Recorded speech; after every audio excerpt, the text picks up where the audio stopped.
My name is David Hendricks, and I've been working for a few years at Mr. Randolph's ranch somewhere deep in the backcountry of New Mexico. I've grown used to rising with the sun, checking the pens, making sure the livestock is in order, and fixing fences when needed.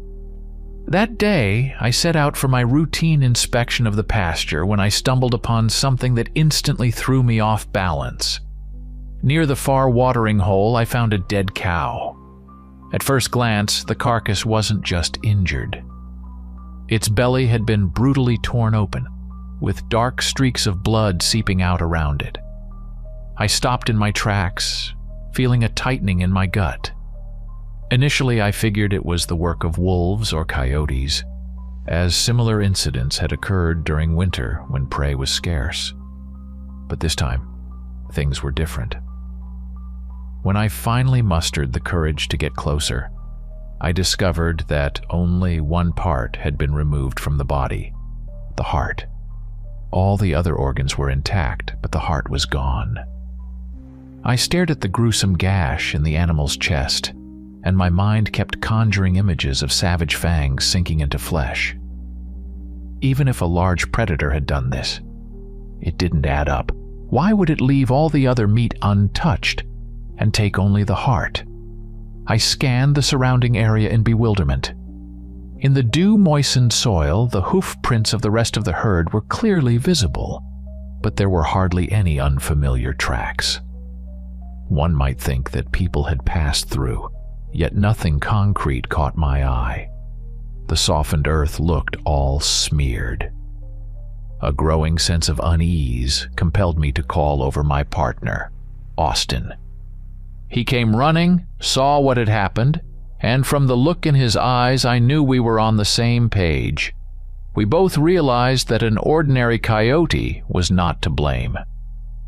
Before long, a commotion broke out, and of course, word of the incident quickly reached Meister Randolph. Our boss, a gruff old man who'd seen it all and rarely lost his cool, arrived at the scene in his rusted pickup, stepped out, leaned against the truck door, and silently examined the mutilated cow for a long while. I stood a little apart, and even in the cooling morning air, I could feel the tension mounting. Mr. Randolph never liked too many questions, and this incident seemed to disturb him far more than he let on. When he finally turned from the carcass and looked my way, the determination in his eyes made it clear. No one was to be informed, not the local police, not hunters, nor the neighboring landowners. I knew his decision was driven by both economic reasons and pride. A fuss could spark a thorough investigation, and he certainly didn't want outsiders barging into our small world with their questions and bureaucracy. With falling cattle prices and mounting losses weighing on him, Randolph wasn't interested in any extra trouble. Silently yet unmistakably, he made it clear that we were on our own to figure out what was going on. I glanced back at the cow's remains and the blood-stained grass. A shiver ran down my spine at the thought that this might not be the only victim, and it might not be the last. I had to find out what kind of creature, or whatever it was, could so brutally attack our livestock and take only the heart. I felt an eerie presence, as if something was watching us. Perhaps it was just my imagination, but a day or two before this strange incident, I'd heard the cows moo restlessly at night, and near the edge of the pasture, I distinctly heard the rustling of branches and heavy footsteps. Back then, I chalked it up to coyotes or stray dogs, but now I realized those signs had to be taken seriously. I wanted to immediately bolster security for the herd and search every inch of the surroundings for clues. I was also worried for my own safety. If something on the ranch could wipe out a cow in one night and slip away silently, surely a lone man wouldn't be able to fend it off. Still, I vowed to myself, no matter the cost, I'd do everything in my power to stop these attacks. After Mr. Randolph left, Austin and I quickly agreed to set up an ambush that night. I had a nagging feeling that the coming days would be a real trial, and my mind raced with possibilities. We had to protect the rest of the cows, avoid drawing unwanted attention, and at the same time not end up facing a gruesome fate like that torn-apart carcass ourselves. As evening fell, I once again surveyed the pasture. The sprawling fields grew less welcoming in the twilight. We had allocated a distant section for the cattle so we could better monitor any approaches. Austin suggested we take a pair of binoculars and a flashlight, and I agreed immediately. I felt as if I were planning a high-stakes operation to capture a criminal rather than simply standing guard on a ranch. Yet the situation was unusually frightening. We knew we were dealing with something beyond ordinary predators. We settled behind a stone wall that provided a good view of the central pasture. From there, I could just make out the silhouettes of cows settling in for the night. The air was filled with the scent of dry grass and distant, musty hay, while the occasional crackle of twigs underfoot broke the silence. I remembered old tales of strange creatures roaming these parts at night, stories that once sounded like mere fables. Now, every legend took on ominous contours. The night dragged on, but nothing happened. The moon peeked out from behind the clouds, gradually bathing the pasture in an eerie glow. Time and again I scanned the darkness, trying to spot any anomaly.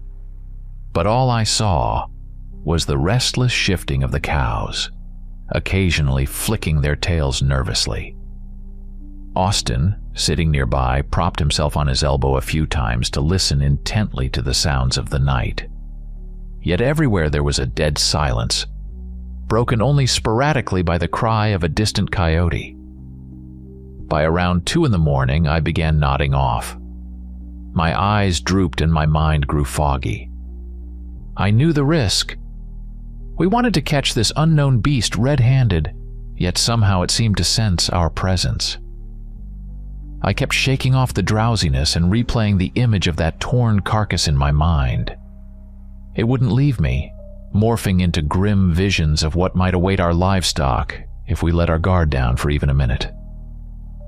When the sky began to lighten in the east, I realized the night had passed quietly. We took turns on watch several times, but essentially we detected no activity.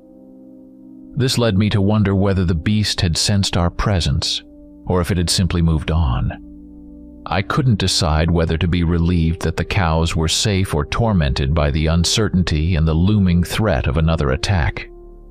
In the morning, we reported our observations to Brett and Jimmy, 2 other ranch hands. I knew they were good guys, but not nearly as meticulous as Austin and I. They might have dozed off or gotten distracted, lacking the experience required for such ambushes. But we had no choice. Austin and I were so exhausted we couldn't possibly pull another all-nighter.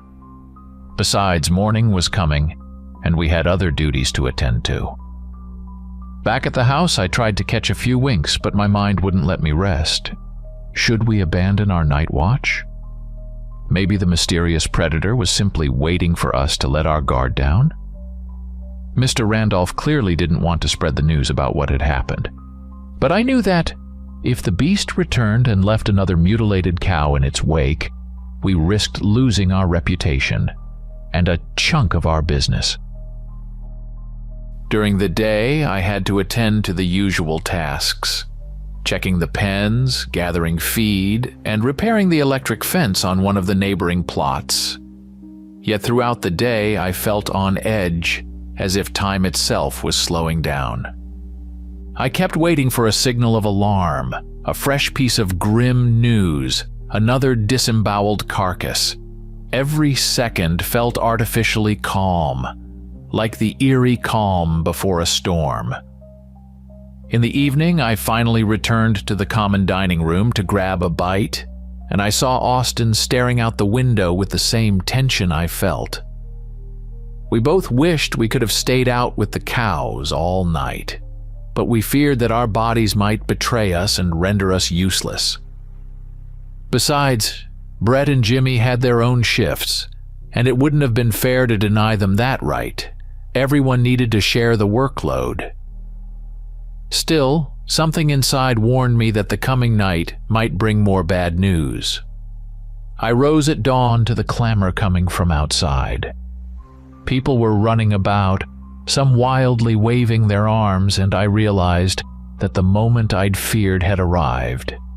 It turned out Brett and Jimmy had dozed off on their post. No one could say exactly when they lost their vigilance, but it clearly happened in the early hours, when exhaustion finally took hold. The livestock was left nearly unguarded, and the nightmare repeated itself. Several cows had wandered far from the main herd. Most were huddled near the feeders, but one was missing. I set off in search of it with a few other ranch hands. Soon we found it not far from the very spot where I had discovered the first victim. The scene was even more horrifying. Not only was the heart missing, but part of the cow's chest looked as if it had been torn apart by hands or claws with inhuman animalistic fury. Crimson stains darkened the ground again, and the air reeked of death. I felt something inside me shatter. Anger and fear merged into one, making my heart race uncontrollably. The other workers were equally terrified. The sight defied simple description. This wasn't just a case of livestock being killed. It seemed like an act of horror, a twisted ritual in which an unseen enemy took only the heart, as if it needed something specific. When Mr. Randolph arrived, his eyes burned with irritation, even fury.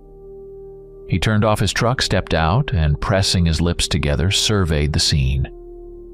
Everyone understood that this was no longer just about lost cattle. It threatened a total collapse.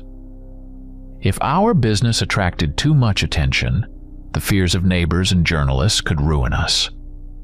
After all, rebuilding a reputation is far harder than replacing a cow. I stood next to Austin, trying to stay composed even though my heart was pounding like mad. We realized that the situation was spiraling out of control. Leaving unprepared folks to guard the cows was far too dangerous. Were Brett and Jimmy to blame? Partly, yes, but I understood that anyone could fall asleep if forced to stand watch night after night. What was even more frightening was that the creature wasn't afraid to return almost to the same spot. It seemed as if it was biding its time, stalking us until we let our guard down and then striking without fail.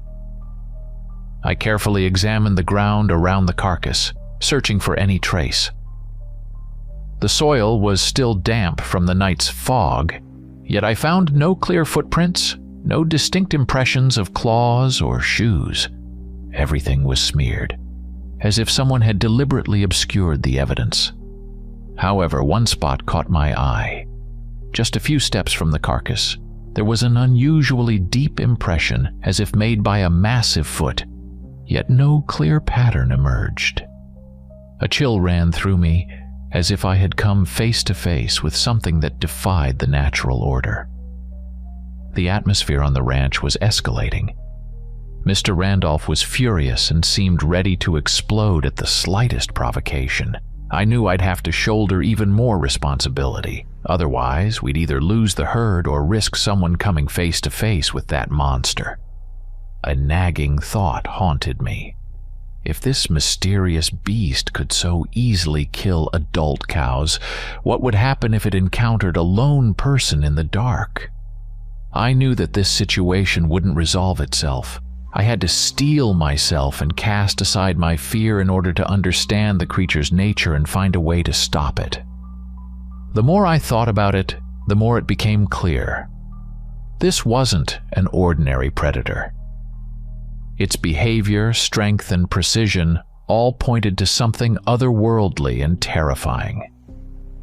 Perhaps it was a werewolf from legend or an unknown beast even more formidable than a grizzly. Whatever it was, I was determined to keep searching for answers. Throughout the day, Austin and I barely spoke. Each of us was consumed by thoughts of how to contain this threat. As dusk approached, we decided that this time we'd man the night watch, just the two of us. The experience of the other guys wasn't reassuring, and we simply couldn't risk repeating our previous lapse. During the day, I even rigged up an additional shelter near a natural rocky outcrop that offered the best view of the pasture. By evening, the weather took a sharp turn. A sudden wind arose. The sky darkened with heavy black clouds, and lightning flashed in the distance. The impending storm caught me off guard. Out here, storms can be powerful and treacherous, capable of cutting off our communications and power. But we couldn't scrap our plan and retreat to dry land. I knew that if the beast reappeared, the storm would only aid it. In the darkness, accompanied by thunder, we'd hardly hear it coming. Once it got dark, the wind intensified to the point where I had to cling to my windbreaker to avoid becoming a drenched rag. Austin and I took our positions on the outcrop and covered ourselves with a large polyethylene tarp to shield against the rain. Still, water pelted our faces and trickled down our necks in icy streams. Our eyes kept blinking as we tried to focus on the silhouettes of cows below. They had huddled together, reacting warily to every flash of lightning. The thunder boomed ever closer and louder, and lightning flashed so frequently that it briefly bathed the pasture in a ghostly white light. In one such burst, I caught sight of something in the distance. A figure so tall it sent shivers down my spine. At the edge of the pasture, a tall figure flashed by. It appeared to be bipedal, yet had a strangely elongated snout, reminiscent of a dog's or a wolf's. I froze, staring at the spot where the creature had just been. As I tried to determine if it was merely my imagination playing tricks on me, the lightning died out and darkness descended once more. My heart pounded furiously, and I turned to Austin. He too seemed to have noticed something. His eyes widened as if he couldn't believe what he had seen. We were soaked to the bone and exhausted, and sleep was no longer an option. I nervously swept my flashlight along the edge of the field, but the thick curtain of rain reduced our visibility to almost nothing. The wind drove cold gusts of air, and the rolling thunder made me jump. I recalled the locals' tales of tall, eerie dogmen, monsters said to stalk the night and leave nothing but terror in their wake. Back then, I dismissed it as nonsense, but now I couldn't deny that something beyond the ordinary was roaming near the pasture. Minutes dragged by painfully. We sat in our shelter, still keeping a wary eye on the cows. The animals were agitated. Some began to stampede against the fence, while others huddled together as if sensing impending doom. Each flash of lightning revealed the sparse bushes and stones in a ghastly light. I didn't see the creature come any closer, yet the feeling of being watched by something otherworldly wouldn't leave me. The storm only grew stronger. Thunder roared as if unseen barrels were cracking overhead, and the downpour turned into a relentless barrage. We knew our radio link could fail at any moment. I checked the radio several times, hearing only fading static. The connection was shaky but still held. I hoped that in a crisis someone on the ranch would respond. At one point, a flash illuminated everything around me, and I saw Austin staring fixedly at one spot as if entranced. Following his gaze, I once again caught sight of a silhouette. The creature stood motionless on the crest of a hill that separated us from the main ranch. Its long snout pointed directly at us, and I could distinctly feel its gaze piercing through the rain. We couldn't scream or run. Fear and the storm had paralyzed us, leaving us only to hide and wait. For a moment, time seemed to stop under those intermittent flashes of lightning that revealed a monstrous scene I would never forget. That night, Austin and I continued to sit on the outcrop, flinching at every thunderclap. Gradually, the storm reached its peak. The sky split with lightning, and the rain was so heavy that visibility dropped nearly to zero. The cows, huddled deep inside the pen, mooed in terror. Their silhouettes would sporadically flare up in bursts of harsh light. I could feel the ground trembling from distant rumbles, and the cold wind seemed intent on snatching the flashlight from my grasp. Soon I picked up on something new, a sound unlike the usual howls of the storm. It was as if heavy breathing turned into a muffled roar. Or perhaps it was the groan of an anguished beast. I strained to pinpoint the source of the sound, my heart pounding desperately as my mind frantically recalled everything we knew about the mysterious predator that had already claimed 2 cows.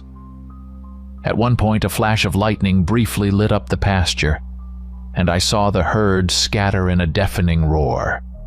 The animals bolted in all directions, and amid the cacophony of rain and their cries, a chilling roar echoed. I leaped up, hastily grabbed my rifle, and ran down the slope, Austin right behind me. We could barely make out the shadows of cows scrambling, trying to flee from something that had suddenly appeared among them. A lightning flash illuminated the scene for a split second. One cow lay on its side, wheezing and twitching, while nearby stood that very creature, a tall, bipedal silhouette with a wolfish head. For a brief moment I froze, unable to move. Then, with another burst of lightning, the scene became even clearer. The creature turned its head and, as if sensing my gaze, abruptly lunged toward the fallen cow. It seized the carcass with inhuman strength and dragged it toward distant bushes. I dashed forward, silently urging myself that I had to at least scare the monster away. But the rain and darkness concealed everything, and the uneven terrain slowed my pace. Austin was somewhere behind, shouting warnings over the radio, though all that came through was static. I reached a clump of boulders behind which, just moments ago, the creature had been. In the flashlight's beam, chaos was revealed. Overturned grass, streaks of blood on the damp ground, and the discarded lifeless cow. On closer inspection, I realized that the monster had acted just as before. But this time, it had dragged its prey only a few yards, and the heart had not yet been taken. It seemed either the beast was in a hurry or it sensed the approach of people and hadn't finished its gruesome work. Nonetheless, Austin and I were too far away to stop it from taking the cow's heart. In a fraction of a second, the creature reappeared, as if emerging from the darkness, lowered a paw with razor-sharp claws to the cow's chest, and in one swift motion snatched the still-beating heart. In just an instant, it vanished back into the night, carrying the ominous trophy away. I didn't even have time to reload my rifle. My mind couldn't believe the unbelievable speed. It was something unnatural, as if pulled straight from the pages of a horror legend. While Austin and I raced back to the carcass, the cows had scattered in every direction. I shone my flashlight over the lifeless body, the same horrific scene, a blood-soaked flank, a torn-open chest. A bone-chilling terror mixed with helplessness overcame me. There was nothing the two of us could do to stop that creature. A final clap of thunder stunned me as I saw what the monster had left behind. Long claw marks around the gash in the chest, as if stamped there deliberately, a signature that it hunted with intent, completely uninterested in any other meat but the heart. That choice was both terrifying and unfathomable. Dawn found us utterly exhausted. Standing in the pouring rain, I watched as the gray gloom gradually receded. Nearby, frightened cows still wandered, scattered in all directions. We understood that the losses wouldn't end until we found a way to confront this nightmare. By morning, the storm had subsided, but the same inner chaos lingered as in the turbulent night sky. Austin and I trudged back to Mr. Randolph's house, leaving trails of mud and water behind. We were completely drained, soaked to the bone, with our eyes burning from adrenaline and the horrors of the night. The others were gradually gathering in the foyer, some in suede coats, some still in their pajamas. No one asked questions, but the look on their faces said it all. The worst had happened. The beast had returned and killed again. Within half an hour, all the cowboys remaining on the ranch went out to inspect the pasture, to round up the remaining cows, check the fences, and assess the damage. Mr. Randolph himself didn't show up. He likely feared that another encounter with a mutilated carcass would completely throw him off. But as soon as we finished corralling the scattered herd, he called me into his office. I went into the house, took off my muddy boots, and trudged along the creaking corridor to the room where the ranch's financial matters were usually discussed. Through the walls, I could hear his heavy footsteps and labored breathing. When I entered, he stood by the window clutching a stack of papers, as if unsure what to do with them. His hunched shoulders and tense neck betrayed his anger, not so much at me as at the circumstances threatening to ruin our livelihood. I knew he might get even angrier, yet involving the police or outside agents wouldn't help matters. No one would believe in a fantastic monster if the crime scenes didn't show the usual evidence. Moreover, Randolph likely feared the reaction of investors or neighbors who, at the slightest hint of chaos, would try to profit from our misfortune. We quickly discussed our next steps and concluded that more decisive measures had to be taken. I didn't know exactly how to stop this supernatural beast, but it was clear that mere guarding and rifles wouldn't be enough. During our conversation, Jimmy's name came up. He suggested using dynamite, given our old habit of blowing up anything that wouldn't yield to normal gunfire. The idea sounded insane, yet I sensed a kernel of truth in it. If we couldn't shoot the creature, perhaps our only chance was to lure it in close with a cow carcass that we'd set up as a trap. Immediately, we began planning what we'd need. First, we had to secure some dynamite. The ranch stored a little explosive for demolishing old outbuildings and setting new water wells. Second, we needed fuses long enough so that people could retreat to a safe distance. And finally, we had to prepare the lure. A cow carcass. Perhaps we'd have to use one that was already injured, or pre-dump one, and strip part of the chest to attract the monster. Just the thought of such a bloody method made me shudder, but there was no time for moral doubts. We also discussed exactly where to set up the ambush. We decided on a location with good visibility and cover, so that immediately after triggering the explosive, everyone could hide behind boulders or in a shallow ditch where we could lie low. The key was to ensure that if the monster appeared, it wouldn't detect our presence too early.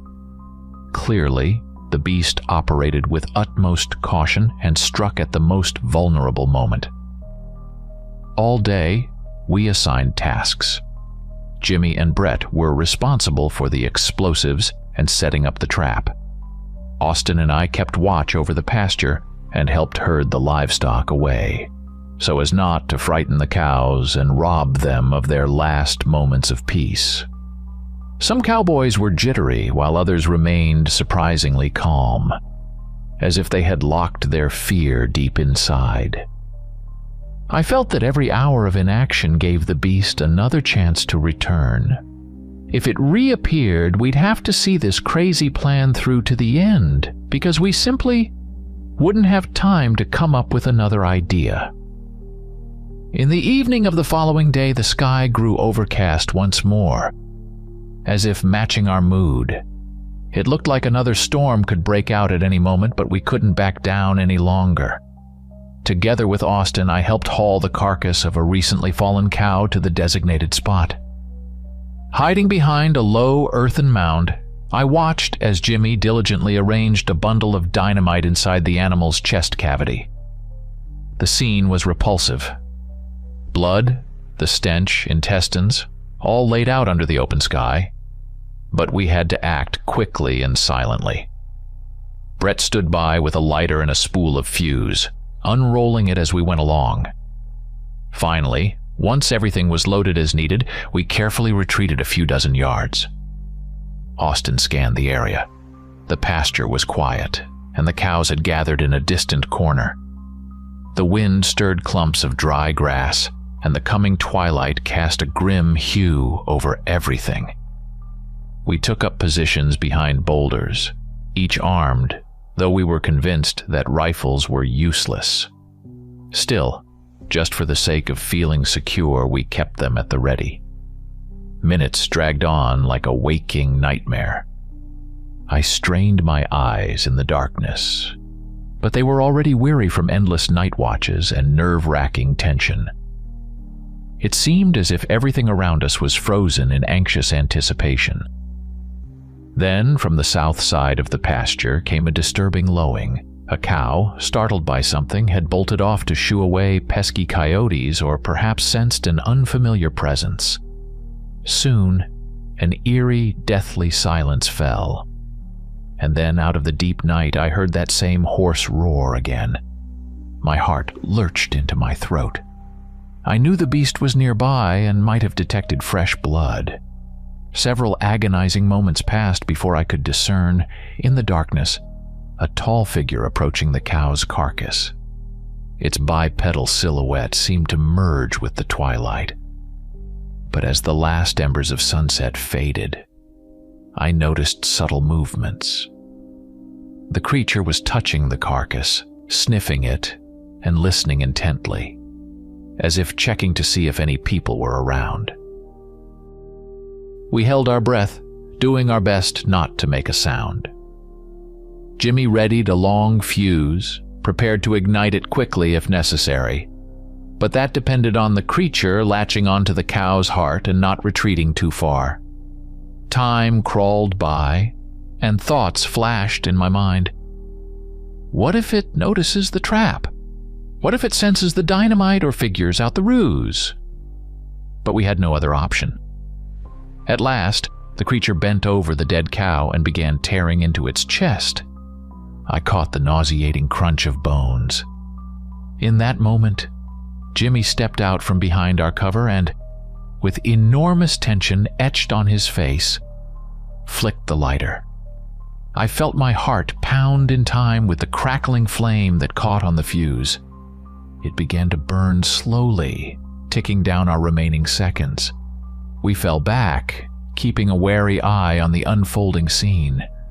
The dogman, and by now I was convinced it was indeed the dogman, a humanoid wolf, reached for the heart. I heard its roar as it finally ripped the bloody organ from the carcass. Then came the explosion. The blast was so powerful that my ears rang and the ground shuddered. A flash of light and a shock wave sent pieces of cow flesh, splatters of blood, and stones hurtling in every direction. I felt as if I were being pelted by chunks of earth and bone, and the blow to my head nearly knocked me out. When the chaos finally subsided, I was left with a piercing ringing in my ears. The air reeked of gunpowder and charred debris mingled with the coppery tang of fresh blood.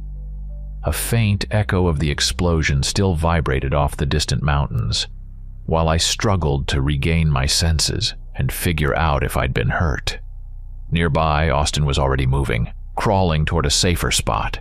I managed to rise and peered around, desperate to see what had become of the monster. Leaning heavily on my knee, I emerged from behind the boulder. Everywhere lay fragments of cow flesh scattered about. The stench was unbearably foul, a nauseating mix of decay, smoke, and the metallic odor of blood. It seemed as though the very ground was saturated with that reek. Fighting back the urge to vomit, I made my way toward the center of the blast.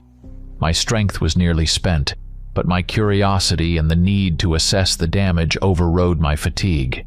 At the site of the torn-apart cow remained a pit, surrounded by broken stones and chunks of meat. And right at the edge of this pit lay the mutilated body of the dogman. Its dark fur was scorched, one ear was completely missing, and its paws along with part of its chest looked as if they had been torn to shreds. Yet the creature still moved feebly. I literally froze, staring at its distorted wolfish face. Amid clots of blood and soot, it let out several convulsive gasps, clawing at the shattered ground. Austin soon joined me, slowly approaching with his rifle in hand. I could see his knees and lips trembling. He too could hardly believe the reality of what we were witnessing. It felt as if we were staring at a living nightmare, something ripped straight from old legends and defeated by our explosive trap. After a few more ragged breaths, the beast stilled, and I realized it was dead. My mind struggled to accept that it was truly over. That the dogman which had terrorized our ranch now lay before us in a pool of blood. A few minutes later, Jimmy and Brett joined us, limping and brushing dust from themselves. We all stood in silence, staring at the remains of the monstrous creature. Its chest was partly torn apart. Long fangs protruded from its open maw, and its eyes were glassy. The fur still smoldered slightly from the explosion. Rifles could never have stopped it, but against the raw force of dynamite, it was defenseless. Gradually, our fear was replaced by a hollow emptiness, as if we'd witnessed something that didn't belong in our world. When Meister Randolph arrived, he understood everything at a single glance. His face remained impassive, but the horror and bewilderment in his eyes made it clear. He wouldn't let this get out. If the police were involved, an investigation would begin. The newspapers would scream with headlines, and scientists and officials would descend upon us. Who would believe in a legend about a dogman roaming the expanses of New Mexico? Why risk subjecting the ranch to endless inspections when we could simply destroy the body and keep our mouths shut? By evening, we gathered a tractor and other equipment to dig a deep pit. Handling the creature's corpse was almost unbearable. Each of us feared it might somehow come back to life, even though we knew that was impossible. In the deepening twilight, we finally lowered the dogman's body into the pit and covered it with earth mixed with stones. A thick stench hung over the burial, and everyone present seemed afraid even to look at one another, as if dreading that someone might suddenly cry out, "What have we done?" Thus, we buried our secret. But the following morning brought no complete relief. We saw that the cows still behaved nervously, skittish at every unfamiliar sound. A couple of workers admitted that they'd heard a distant howl at night, one that was unlike any coyote or wolf. Some of the cowboys even found large tracks at the edges of the pasture, resembling giant paw prints. No one spoke of it aloud, yet we all felt that the dogman we had killed might not have been the only one. Or perhaps its kin might appear, drawn by the scent of a fallen comrade. Now, nights at the ranch became even more restless. I lay awake, trying to sleep, hearing the wind whistle through the wires and snake its way into empty sheds, scraping against the boards as if mimicking the claws of some unknown creature. Sometimes I dreamed terrible nightmares. I would return to the explosion site and see the dogman rising from the grave, its singed fur and burning red eyes fixed on me in reproach, as if to say that this story was far from over. And deep down, I knew. Perhaps it had only just begun. Story 2. Chapter told from Emma's perspective. I remember how it all began on that dreadful night at our farm in northern Wisconsin. It had always seemed like an impregnable fortress to me. Vast fields, a dense forest exuding the scent of pine and damp earth, and the occasional sounds of nocturnal animals, but nothing supernatural. Yet that evening, as soon as I stepped over the threshold, I felt something was terribly wrong. The air was thick, and the sky held no stars or moon, only dark clouds disturbed by a whistling wind. My sister Hannah, my brother Lucas, and I tried to act normally. Our father slept in his room after a grueling day in the fields, and our mother had gone to visit relatives. I was in the kitchen, flipping through an old magazine, when suddenly my heart clenched with anxiety. It felt as if some unseen presence was watching me. I looked up and saw a tall silhouette near the back porch, elongated, unnaturally thin, with features that seemed partly animal and partly human. Fear seized me instantly. I froze, feeling a chill crawl down my spine. The creature made a sudden movement, and I caught a glimpse of what looked like a patch of thick fur, or perhaps a canine mane, along its back. Gathering my courage, I rushed to Hannah and Lucas. Explaining exactly what I had seen was nearly impossible. My tongue wouldn't let me call it human, yet it wasn't quite a beast either. Lucas immediately retrieved our father's shotgun from the pantry, while Hannah attempted to rationalize the situation. Maybe it was just a stray large dog, but the terror lurking in her eyes betrayed that she didn't believe such a simple explanation. I called 911. Straining to keep my voice calm, I explained to the operator that something very strange, huge and seemingly dangerous, was roaming behind our house. They asked for our address and instructed us to stay inside. The operator promised that the nearest officer would be on the scene soon. I hung up, but the relief was fleeting.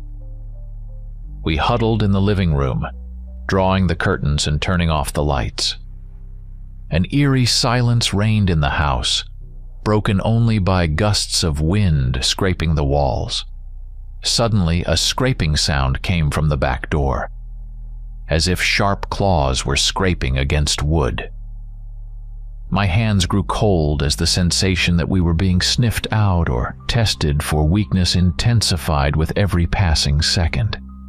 Lucas stood in the hallway, holding the shotgun at the ready, while Hannah clutched my shoulder so tightly it hurt. I moved to the window and pulled the curtain aside just a crack. At the edge of the yard, the same silhouette slid through the moonlit gloom, moving too swiftly for any ordinary person. There was unmistakably a massive wolf-like head and elongated limbs. I trembled with the realization. The creature resembled a nightmarish legend, the dogman, a beastly monster that walked on two legs. Then, suddenly, a loud crash of shattering glass echoed from the kitchen, and I couldn't help but scream. Lucas dashed into the room. I heard him slam the shotgun's bolt. It felt as if an abyss had opened just a few meters away from us. The 911 operator got back on the line, asking if we were all right. I couldn't find the words to answer. My heart pounded, and fear had gripped my throat. The blow against the wall sounded as though an inhuman force had struck it. We huddled together, and a dreadful thought pulsed through my mind. If the officer doesn't arrive in time, that creature will pulverize us into dust. The darkness outside seemed to live its own life, and within it roamed something capable of reducing any defense to rubble. All we could do was wait and hope that help wouldn't be delayed too long, or else this night might be our last. Outside, the wind abruptly shifted, and the house was suddenly flooded with the odor of decaying leaves, dampness, and something oddly canine and wet. I could smell it even through the closed doors, and I realized that the stories about that dreadful beast were no mere fairy tales. We were trapped in our own fortress, our fate in the hands of an enigmatic predator circling around. It was as if the night itself clung to the walls, waiting for the moment we would lose our guard or succumb to despair. After agonizing minutes of waiting, our phone connection suddenly cut out. I frantically pounded the buttons, trying in vain to re-establish contact. Perhaps the fierce wind was causing interference, or maybe the creature had disrupted the lines altogether. In that dark moment, I was ready to believe any supernatural explanation.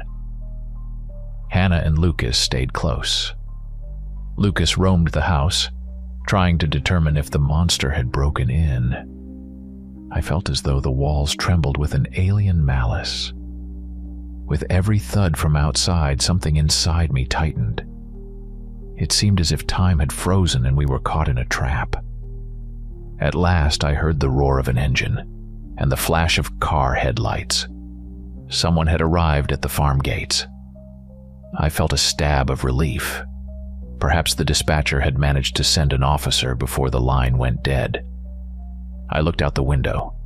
The beam of a police car cut across the road, and a man with a flashlight, judging by his uniform, the officer I had been waiting for, stepped out.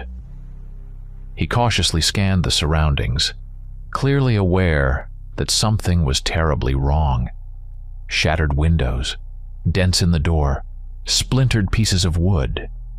Then, a low, menacing growl echoed from outside, loud and threatening.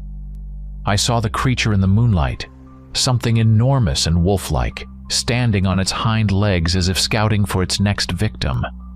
It darted out from behind a corner, and the officer recoiled, drawing his pistol. In his eyes, I saw a dreadful realization. This was no ordinary bear on the premises or a lost moose. I caught a flash of a black shadow moving with lightning speed. The officer fired, but the creature vanished with terrifying swiftness, leaving only the rustle of dry leaves in its wake. Lucas, witnessing this, signaled to the officer. Understanding where we were hiding, he dashed toward the house, trying to secure us at least. I held my breath as he crossed the yard, knowing the monster could attack at any moment. Finally, Officer Carson, at least that's what I caught of his name, burst inside. His eyes showed astonishment mixed with horror. Barely catching his breath, he asked what had happened, but I could only gesture toward the shattered door and broken glass. His radio crackled with fragments of another's voice. Urgent backup? Unknown creature? I understood he was trying to relay the situation to his colleagues, but the interference made it impossible to hear clearly. Then, suddenly, a heavy bang came from outside, behind the house. Carson opened the door to assess who, or what, was there. Instantly, I heard another deep impact followed by the scraping of metal. Someone or something had clearly attacked the vehicle. I heard a soft moan from Hannah. She was pressed against the wall, helplessly watching as our only hope, the officer's car, came under threat. Lucas gripped the shotgun, ready to fire at any moment, but I could see his hands trembling. He cursed as he looked at Carson, who was desperately trying to tune his radio and call for backup. I felt my fear pulse fiercely at my temples. Judging by the sounds, the creature had clearly not left the premises. It circled around, occasionally scraping against walls, clawing at a tree, its wolfish howls piercing the darkness. For a brief moment, the officer's radio came back to life, and through the static I caught, "Hold on. Backup is en route." Apparently, another police unit was heading our way. Carson said we needed to hold out until they arrived, but judging by the cracking sounds against the walls, we wouldn't have much time. And even that would be far too long for us. I realized that if it found a way to break through or decided to enter through the shattered windows, there'd be almost no time left to fight. Soon, an ear-splitting howl erupted from outside. It seemed to come from multiple directions, as if there were more than one monster. I clenched my fists, fighting back tears. Carson loaded another magazine and motioned for Lucas to stay alert. When the radio hissed again, I knew the connection could vanish at any moment. Backup hadn't arrived yet, and we were already caught in a vortex of terror. Still, it was better to know we were being hunted than to face the unseen beast entirely alone. Carson tried to take control, but what was unfolding in our house felt like a horror film where reality crumbles before your eyes. We moved toward the back door, which had recently been battered by violent blows. In the hallway, shards of glass crunched underfoot, and strange, dark streaks marred the walls. A chill seized my throat as I detected the unmistakable scent of blood. Lucas, carrying the shotgun, led the way, with Carson illuminating our path with a small flashlight. The scratched boards and shattered back door testified to the monstrous force of the attack. It was hard to imagine any ordinary person could so easily break through solid wood. My heart pounded in time with the echo of my footsteps, too loud for a house that had known only peace just moments before. When we reached the final room, I nearly lost my breath. There, on the floor, lay our father's body. He was sprawled as if he'd been hurled against the wall and discarded like a useless toy. Carson bent over to check for a pulse, but I immediately understood from his expression. Any hope of saving him was gone. My entire being felt as though it were burning from the inside. I wanted to scream, but fear and grief merged into a silent torrent. Hannah's mouth opened wordlessly, and I saw her lips trembling. Lucas gripped his shotgun tighter, tears streaming down his face before hardening into anger. Carson quietly reported the death over the radio, but his words were swallowed by interference. I stood frozen by my father's body, desperately trying to accept that he would never rise again. We couldn't remain in that corridor. At any moment, the creature could return. Finally, Lucas took my hand and pulled me toward the living room. There, chaos reigned. Overturned furniture, shattered dishes, and splatters of blood everywhere. One window was broken. A cold sweat broke over me. If the monster had burst through that window, the attack must have happened very recently. And perhaps it was still nearby. Above our heads, a moan or rustle suddenly sounded. Carson signaled for us to stop. I felt the ringing of fear in my ears. We followed the sound and ascended a creaky staircase to the second floor. The electricity had long been dead here, and the moonlight barely filtered through the small windows. By one door, I noticed a dark stain on the floor, and my heart skipped a beat. It was unmistakably blood. In the corner of a bedroom sat a girl. Emily, our neighbor, whom our parents sometimes hired to help around the farm. Apparently she had arrived earlier. She trembled, clutching a revolver to her chest. It seemed that if we got any closer, she might pull the trigger. I slowly raised my hands to show I meant no harm. Carson froze too, holding up his flashlight. Emily looked around as if she saw a nightmare in every shadow. I understood her state. Her fear had reached the point where a person is ready to shoot at any sound. We managed to calm Emily down. With difficulty, she stood up and, staggering, took a few steps. Her clothes were stained with blood, perhaps not even her own. She whispered that she had seen the beast up close. I didn't press her for details. Her eyes said it all. The terror in her gaze was unmistakable. Carson informed the radio that he had found a survivor, but all that came through were garbled words and static. The signal was too weak. We knew we had to leave the house. Staying here was suicide. The entity that had torn our father apart would undoubtedly not stop at that. Carson led our group, with Hannah and Lucas at his side, supporting both Emily and me. Yet every step we took was accompanied by creaking floorboards and the mournful howl of the wind ready to give away our location. As we made our way through the corridor, we heard a muffled roar from outside. The creature clearly sensed our confusion. A chilling cold gripped my lungs. If it truly possessed a mind, then, confined within these walls, we were playing by its rules. I hoped that backup was on its way and that the officers would have the means to contain this beastly monster. But time was running out, and every sound could signal another violent charge in our direction. I couldn't shake the thought that our farm, once our cozy home, had become a labyrinth of nightmares. We headed toward the exit, praying that Officer Carson had managed to call for backup before the radio went completely dead. My eyes darted around the dark corners of rooms where the creature might be lurking. Hannah nervously squeezed Lucas's hand, and Emily said almost nothing, simply following us as if on autopilot. In the living room, we paused briefly to decide on the best escape route. The only vehicle capable of taking us out was the patrol car. It was parked at the gate. But after the beast's assault, I wasn't sure what condition the car was in. Suddenly, an ear-splitting roar erupted from outside. I peered through the cracked window and noticed a vague figure flickering in the light of a street lamp. It seemed the monster was still nearby, waiting.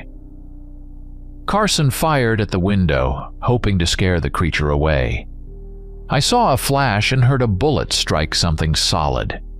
In response, the night air was once again torn by a howl, as if it were a sentient warning. "This is my territory." My knees began to tremble. Lucas shouted that we had to move immediately before it attacked again. I nodded, though I knew how perilous it was. We took a few steps toward the corridor leading to the porch, when suddenly a heavy crash came from deep within the house, as if something massive had fallen, splintering the furniture. Carson motioned for us to stop. A muffled roar followed, and I realized that there might be a second creature in the house, or that the same monstrous shadow had re-entered by another route. Carson's radio crackled with fragmented voices, as if someone was calling us, but the signal kept dropping. All I could make out was, "Arriving, hearing gunshots."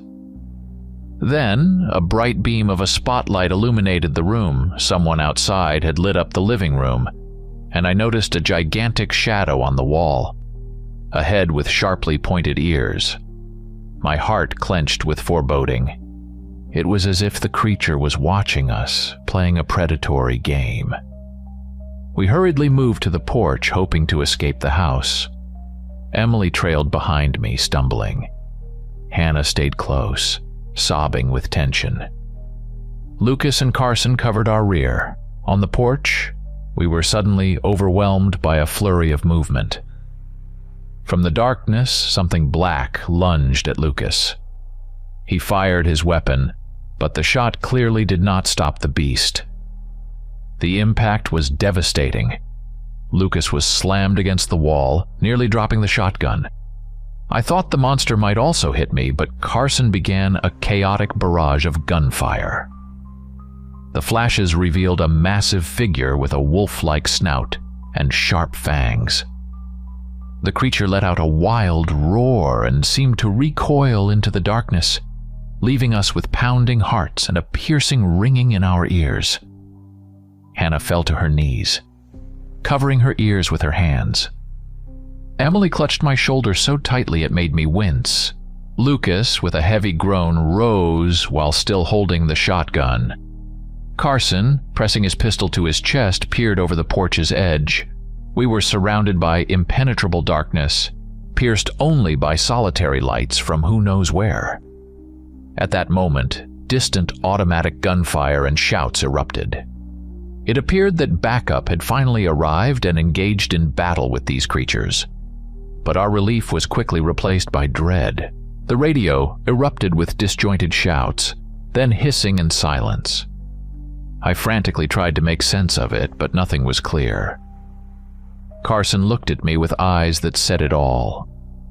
No one knew how many creatures roamed outside, or how many officers would survive this clash. we found ourselves at the center of a bloody nightmare, uncertain whether it was more dangerous to stay in the house, which had already become my father's tomb, or to run out into a yard where these monsters ruled as undisputed masters. I caught Lucas's gaze. His eyes shone with determination mixed with pain. We understood our choices were few. If we stayed, we'd be devoured alive. If we left, there might be a chance to rendezvous with the officers and escape this cursed farm. My mind swirled with the thought that there was something inhuman about the minds of these creatures. They clearly operated on a wolfish logic, driven by raw, untamed rage. And yet we couldn't simply sit and wait. Taking a deep breath, I resolved to move forward with everyone, feeling fear saturate every cell of my body. We knew all too well. Salvation was still far off, and the night was only beginning to reveal its monstrous snarl. Chapter from Gavin Moore's perspective, I am Officer Gavin Moore. And that night, I was urgently dispatched to the Cummings farm. The dispatcher mentioned some alarming calls. A tall silhouette, an attack, screams and gunfire. At first, I dismissed it as an exaggeration. People in a panic often mistake an ordinary bear for a threat. However, as I drove deeper into the northern area, I felt that the night was unusually unsettling. The wind was whistling through the trees and a fine drizzle bathed my windshield. There were neither stars nor a moon. As I was driving, the radio suddenly came to life. I only caught fragments. Monster, not human. Along with the sound of automatic gunfire in the background. A cold shiver ran down my spine. I don't recall ever hearing such a panicked tone in an officer's voice. I floored the accelerator, determined to reach the farm as quickly as possible. By the side of the road, I encountered a girl in torn clothing, barefoot and smeared with blood. I nearly hit her in the darkness. Getting out of my car, I realized that she was none other than Hannah Cummings. She was trembling, glancing wildly around, sobbing and trying to run away. I grabbed her shoulders, insisting that I was an officer and wanted to help. But her eyes were wild. She was screaming about a giant two-legged wolf and muttering that there were others inside the house being killed. I called for an ambulance and requested that the dispatcher send help immediately. Hannah was reluctant at first, but eventually agreed to get into the medic's vehicle. While the paramedics treated the scratches on her arms and legs, she wept uncontrollably and clung to my sleeve as if her life depended on it, begging me not to return to that farm. From her disjointed words, I understood that something terrible was happening there, something beyond what words could describe. But at that moment, my radio crackled to life again. I caught fragments mentioning gunshots and screams. There was no doubt now. Someone on the farm was fighting for their life. Hannah was taken to the hospital and I was forced to break a direct order to wait for backup. The situation was too grim. If any survivors remained, they needed help immediately. And if officers were already on the scene, I had to join them. When the ambulance disappeared around a bend, I got back in my car and continued down the country road. The sky flashed with occasional lightning, illuminating tall fir trees that leaned over muddy puddles. I couldn't shake the feeling that something inhuman lurked in these woods. The fear gnawed at me from the inside, but duty outweighed it. Let them laugh at my naivety. Let them call it all a fabrication. I was simply doing my job. As I approached the farm, I saw flickering lights in the distance, like headlights or handheld flashlights flashing on and off. Perhaps they were my fellow officers, possibly already engaged in a shootout. I got out of the car and grabbed my weapon. In the silence, flashes of gunfire illuminated the scene. Stepping over broken boards at the gate, I noticed that the main porch of the farm was shattered and the windows had been smashed. It looked as if a real hurricane had swept through, or a creature far stronger than any human. Short shrieks came through on the radio, followed by a deep, resounding roar unlike anything I'd ever heard, a sound reminiscent of a wolf's howl, yet deeper and more ferocious. As I got closer to the house, I saw streaks of blood on the wall and realized that those inside were in mortal danger. My heart felt as heavy as stone and breathing became difficult. But I knew I couldn't retreat. I stood at the entrance of the house trying to steady myself. Here and there on the floor lay blood, and fragments of broken furniture jutted out like debris from a shipwreck. Outside, gunshots and furious roars echoed. Just minutes earlier, I had noticed a smashed back door and a fresh bloodstain near the entrance, which only heightened my dread. I realized that somewhere nearby a shootout was underway. The officers I had heard on the radio had undoubtedly already engaged the enemy. After navigating a short hallway, I came upon a living room with a shattered window. The air was thick with dust, gunpowder smoke, and something animalistic and repulsive.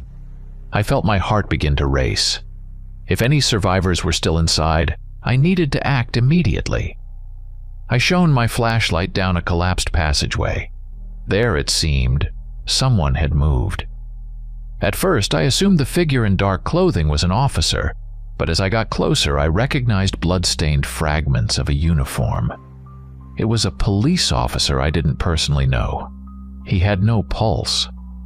His chest bore huge, ragged wounds, as if a chunk of flesh had been torn out by claws. Breathing became difficult, and it felt as if I were being pulled into an abyss of horror. There was no time to mourn, though. New gunshots rang out from outside, and I heard the roars of several creatures.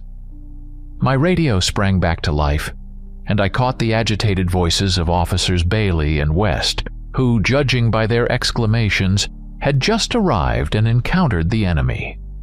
They were shouting about giant tracks, 2 or 3 entities, and were looking for survivors.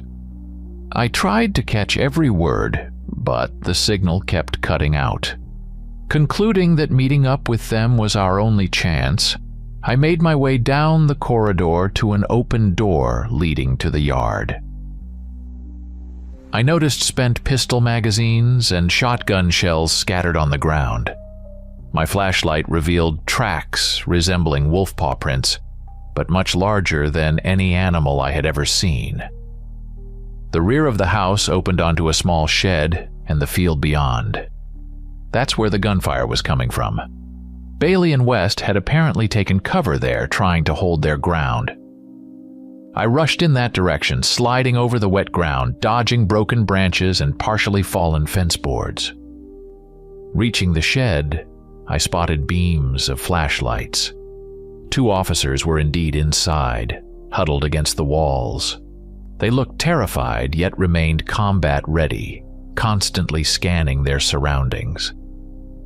At that very moment, I sensed movement behind me.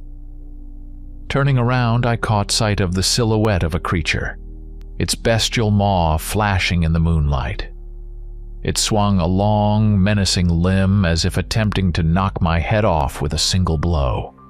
I fired back, miraculously hitting the creature.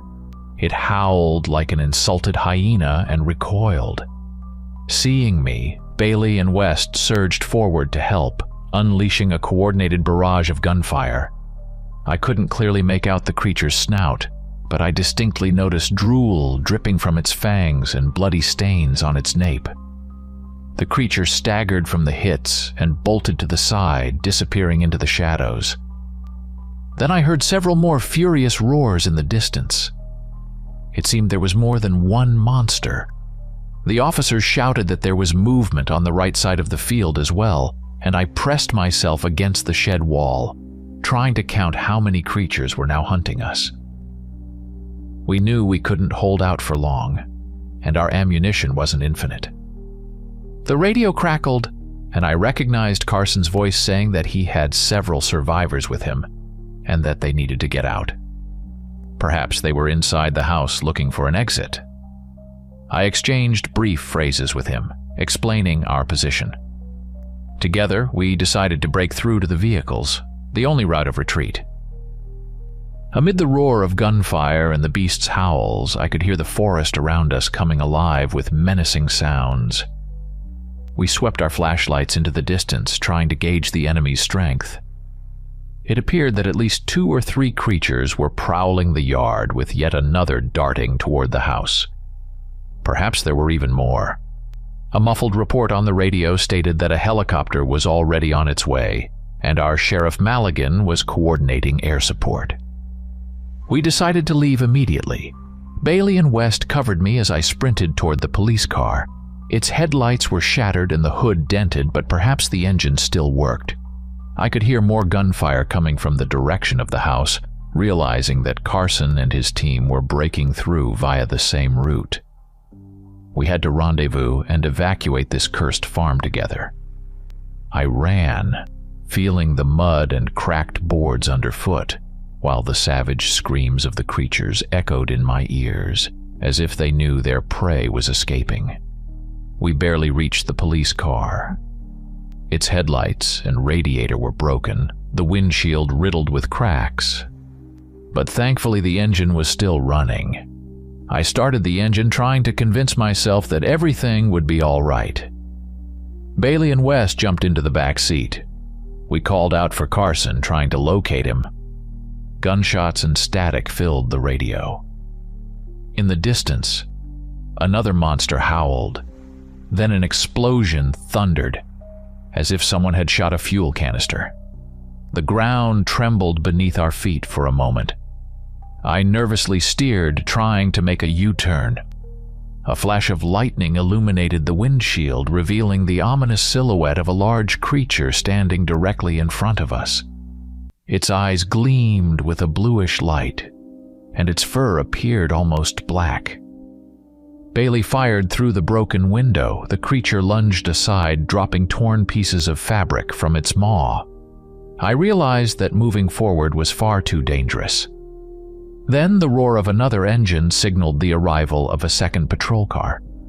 I saw Carson behind the wheel, accompanied by people he had apparently rescued from the house.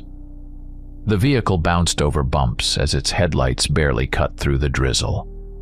The officer waved at us, indicating that we should stick together. But right in front of him, a second creature, seemingly even larger than the first, burst out from a dark corner of the yard. It leaped onto the hood, its claws digging in. The car swerved and crashed into a fence. Bailey and West leapt out and opened fire. I ran to Carson's car, shouting for everyone to evacuate the vehicle. My heart pounded in my ears. The blood-stained creature furiously clawed at the hood, trying to reach the windshield. Inside, I saw terrified faces. A young woman, a young man clutching a shotgun, and an injured woman holding her side. Carson fired through a side window, trying to force the monster back. But he looked as if he might soon lose consciousness from shock and exhaustion.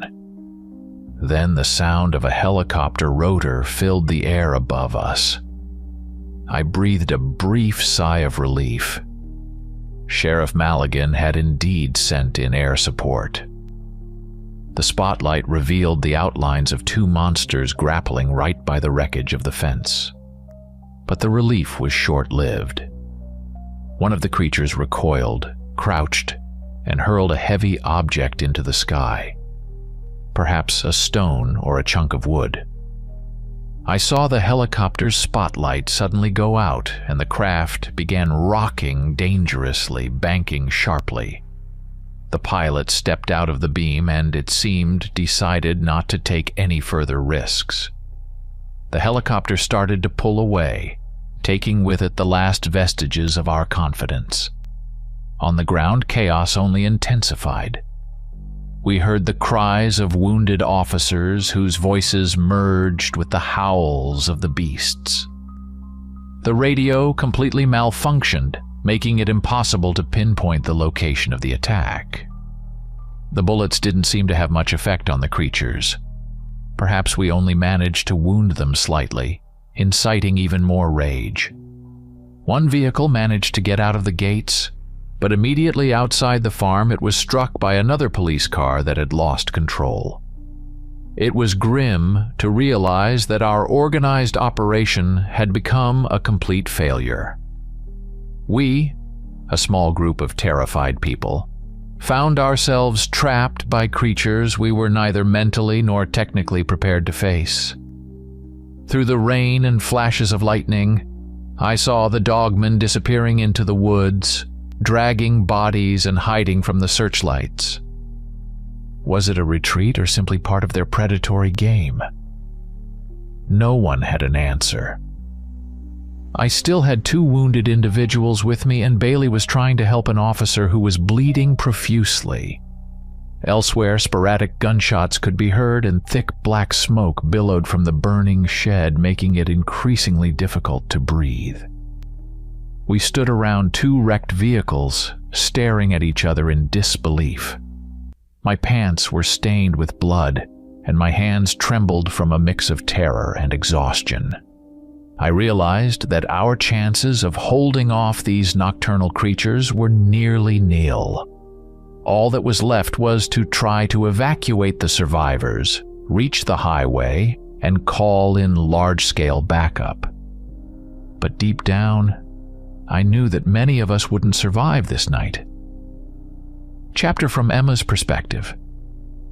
The events of that night changed our lives forever. I woke up in the hospital several days after the incident, with no recollection of how I was rescued. My arm was bandaged, and I suffered from constant panic attacks. The doctors explained that I had endured extreme stress, and that my psyche was trying to block out some of the memories. I desperately wanted to go back to that farm, to the moment when everything had just begun, and prevent it all. But I knew the past couldn't be changed. Hannah, who had managed to avoid being trapped in that besieged house, also ended up in the hospital and later in a psychological rehabilitation center. She bore deep scars not only on her skin, but on her soul. I saw her a few times in the corridors. She avoided eye contact, stared off into space, and flinched at every loud noise. The doctor said she was suffering from acute post-traumatic stress disorder, and that her road to recovery would be long. Lucas, I learned that he survived, but he sustained a severe rib injury and lost several fingers on his left hand. He was discharged from the hospital before I was, only to be immediately questioned by Sheriff Bowman and several federal agents who had suddenly taken an interest in the case. Lucas recounted that they were trying to prove that everything had happened because of an attack by a large animal, perhaps several wolves or dogs. Naturally, he was outraged. No wolf walks on 2 legs, smashes doors, or hurls stones at a helicopter's windshield. Yet his arguments were dismissed as overblown fears and misinterpretations. The officers who had survived the battle also came under intense pressure. I heard that some were suspended and forced to undergo psychological evaluations. Rumor had it that Officer Moore barely leaves his home now and has taken to drinking, as he was threatened with dismissal if he continued to insist that he had seen creatures resembling 2-legged dogs. I caught a glimpse of Carson. He was walking down the hospital corridor with his head hung low, like a man who had lost faith in justice. They said he was asking for the official version to be re-examined, but Sheriff Bowman had no intention of doing so. I tried to silence the memories. They haunted me both day and night. I would wake up from screams in the middle of the night, and I dreamed of perpetually hungry yellow eyes and dark fur, wet with rain and blood. Newspapers were filled with articles about a mysterious incident at the farm where several people had died, including my father. Officially, the authorities declared that it was an unprecedented attack by a pack of wild animals. Some local bloggers and residents, upon hearing about the shooting and smoke over the farm, spoke of dogmen and secret government experiments. But the media quickly quashed these rumors, dismissing them as conspiratorial nonsense. Hannah soon left the state, moving in with distant relatives in Illinois, hoping to forget the nightmare. I too wanted to run far away, but I knew that this experience would remain with me forever. Sometimes I caught myself thinking, what if these creatures are still out there in the woods? What if they're just lying in wait until the public grows tired of the investigations? Deep down, I knew the answer was yes, and that terrified me even more than the memories of that night. Chapter from Gavin Moore's perspective, Sheriff Bowman held a press conference and officially announced that a massive wild animal had attacked the Cummings farm. A couple of days later, an official report was released stating that several people had died, including Lucas Cummings Sr., and that a dozen others had sustained various injuries. Officers who submitted reports describing monsters capable of deliberate actions were subjected to an internal investigation. Within the department, there was an order from above. Stick to the official version. I had personally filed several pages of reports in which I tried to detail what I had seen with my own eyes. But soon I was warned that if I rocked the boat, I might be fired or transferred to another district with no chance of return. In the end, I gave in, realizing how powerful the system could be when it was in its interest to keep certain things under wraps. Yet I have held every detail in my memory. The silhouette, the roars, the glint of fangs, and the creature's ability to vanish into the darkness faster than we could take aim. In an interview on local television, Sheriff Bowman described the incident as a complicated but explainable occurrence. He claimed that a large pack of wolves, driven by hunger, had behaved in an unusually aggressive manner. Some of us who still remembered those monsters bitterly scoffed at such explanations. But we couldn't openly object. No one was listening to our accounts. Soon, most of the officers who survived that massacre either resigned or were transferred to desk jobs. I remained with the department for a while longer, but they stopped assigning me night shifts, making it clear that I was considered too nervous after the incident. A month later, I decided to visit the scene of the tragedy. The farm stood boarded up, with the smoking remains of a burned shed. I walked among the debris, scrutinizing the dim walls, recalling the horrifying screams and the smell of gunpowder. The tracks of the creatures had long been washed away by rain, but memory proved stronger than nature. I could still almost detect the scent of wolves and hear faint echoes of roars. There were no signs of life, only an eerie emptiness. The media had long since moved on to new topics, and local residents whispered among themselves. Some claimed that everything had been exaggerated, while others quietly shared stories of strange figures in the woods dating back long before the Cummings farm incident. Internet bloggers emerged, insisting that secret laboratories in the area were conducting genetic experiments on wolves. For every such theory, there were dozens of skeptics. But I knew what I had seen, and I understood with certainty. These creatures were not ordinary animals. After my visit to the farm, I felt I could no longer live pretending that nothing had happened. In the evenings, I would open my laptop and type out my memories in a long file, trying to capture every detail before my memory began to fail me. Not to publish, but simply to preserve a piece of the truth. Yet sometimes I caught myself thinking that perhaps someday I might hand this file over to a journalist or researcher who wouldn't be afraid to seek the truth. Soon I resigned from the department and moved to another city. 6 months later, rumors began to circulate. Near those areas, strange remnants of a beast and enormous paw prints far larger than any we had seen, were being discovered. It was said that at night people saw a tall silhouette with a wolf's head, and hunters complained of a sudden decline in game, as if someone were silently eradicating entire populations. Official sources denied everything, but the locals, those who remembered the massacre at the Cummings farm, remained silent, for they understood that something far more sinister was at work than merely an attack by a hungry pack of wolves.